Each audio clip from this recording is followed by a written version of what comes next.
I sometimes talk about how there's kind of two spiritualities in one sense. One is what we could call the life improvement project or the self improvement project, which might even include transcending some idea of being a self. There's that version of spirituality, which is probably 99.99% of it, as far as I can tell. And then there's another approach to spirituality, which isn't really about improving life, but simply discovering what life is. What is life? So that's a really powerful thing to really consider, that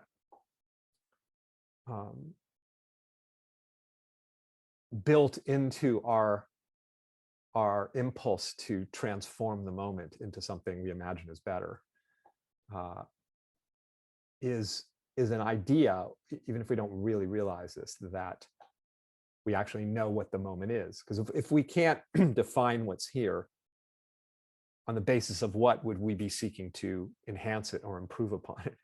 So in other words, we've defined it in some way, and a lot of this is not necessarily conscious, but we are sort of implicitly defining the moment in some way as not being quite enough, as lacking in some sense. Otherwise, why are we seeking to make it, to enhance it, right? And that entire scenario that I just described rests upon, maybe the fundamental human assumption. And that assumption is that we actually know what this is, that we have actually been able to resolve its nature and essentially define it as being this, or as being one way or another. And then based on how we're defining it, then we're off to the races potentially in terms of seeking to either avoid it, push it away, resist it.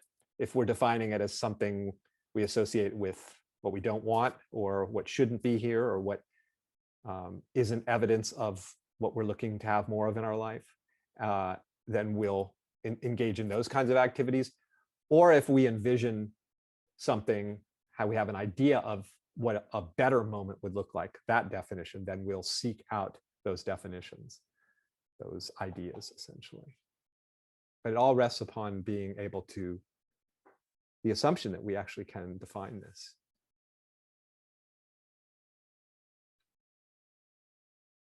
So we think we know what this is.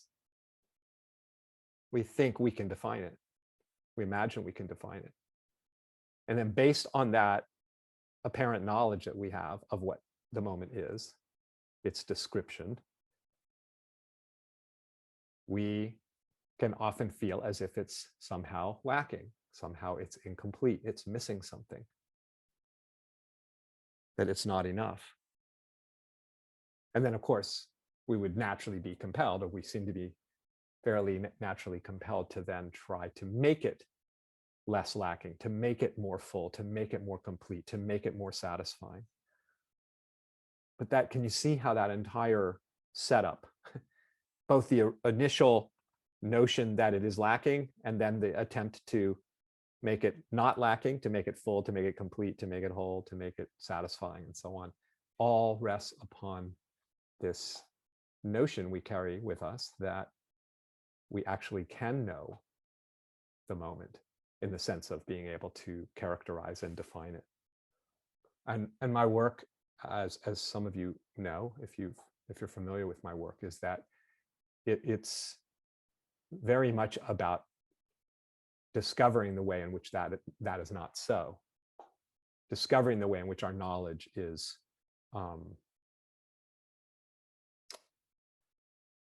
it's not wholly inaccurate, in the sense that our definitions and descriptions of things are obviously, they seem to indicate something about what's going on experientially, which is how we're able to communicate with language and concepts to some extent with one another, with ourselves.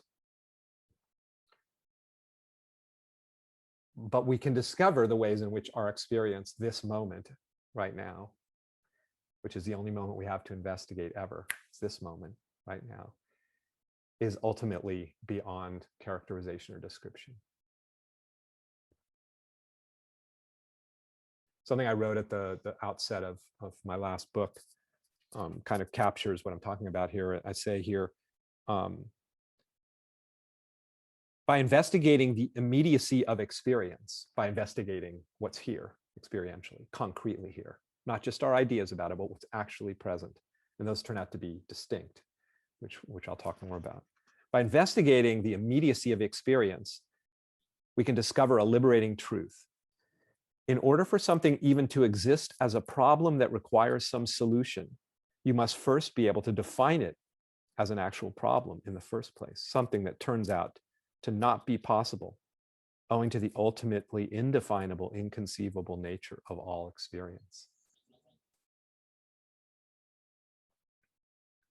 So our grappling with experience, our near constant kind of negotiation with experience and checking out experience. Is it okay? Is this what I want? Is this something that's a potential threat that I need to correct? How is this moment lacking, and how can I make it be less that way? And on and on and on it goes. All of that rests upon our, we could say, fantasy. It's innocent, but the belief that we actually can pull off the characterizations and the descriptions and the definitions. In other words, that we can know what's here experientially, that we can define it.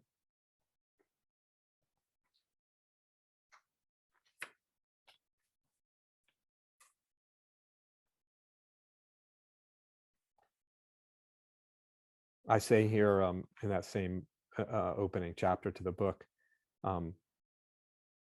through this investigation, we can discover that the very experiences we've imagined ourselves stuck in or troubled by, so something's happening, you feel as if it's some sort of problem, some sort of obstacle, something you're caught in, stuck in, victimized by, and so on. That these experiences that we imagine ourselves stuck in or troubled by or problematic are actually infinity itself. The experiences are actually the very thing we're looking for, the very fullness and wholeness and infinite, absolute, all-fulfilling completeness.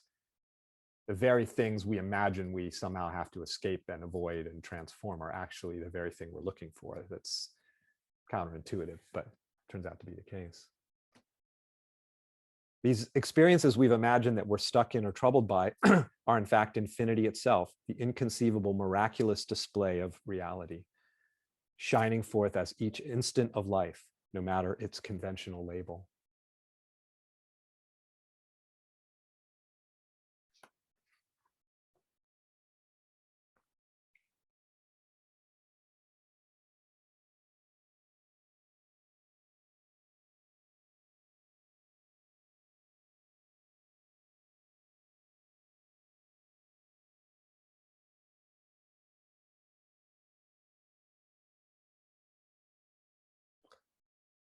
I thought it might be useful to pose a question to you and see what your response to it is, apropos what I've been talking about thus far, and that is this.